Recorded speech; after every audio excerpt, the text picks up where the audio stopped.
Kapag nagmahal ka, huwag mo ibigay ang lahat. Magtira ka para sa sarili mo. Subukan mong kontrolin ang feelings at emotions mo hanggat kaya mo. Unahin mo munang mahalin ang sarili mo. Huwag mong gawing mundo ang dapat ay tao lang. Huwag mong gawing sentro ng buhay mo ang taong dapat nasa tabi mo lang. Hindi nasusukat ang tunay na pagmamahal sa tagal ng pinagsamahan. Magmahal ng sakto lang, huwag yung mahal na mahal. Para pag nasaktan, masakit lang. Hindi masakit na masakit. Di masamang maging tanga sa pag-ibig. Hindi ka seryosong nagmamahal kung hindi ka pa nagpakatanga. Pero wag naman tangang-tanga.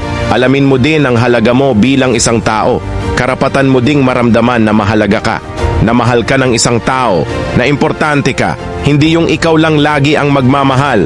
Ikaw lang lagi ang masasaktan. Ikaw lang lagi ang talo. Literal na nagiging bulag, pipi at bingi ang isang taong sobra na kung magmahal. Tipong di na iniisip ang sarili kahit nasasaktan na. Kaakibat na ng nagmamahal ang masaktan. Pero huwag mo hayaang puro sakit na lang ang maramdaman at wala ng pagmamahal. Hindi ka pinanganak ng nanay mo para masaktan ng isang tao ng paulit-ulit sa iisang dahilan. Hindi masama ang sumuko kahit na mahal mo pa ang isang tao kung alam mo namang sobrang sakit na ang naidulot sa iyo nito. Hindi masamang dumistansya sa bagay na alam mong makakasakit sa iyo ng sobra.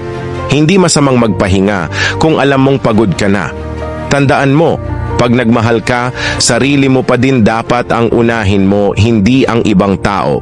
Hindi ang partner mo. Dahil iwan ka man ng lahat, walang ibang makakaintindi sa'yo kundi ang sarili mo.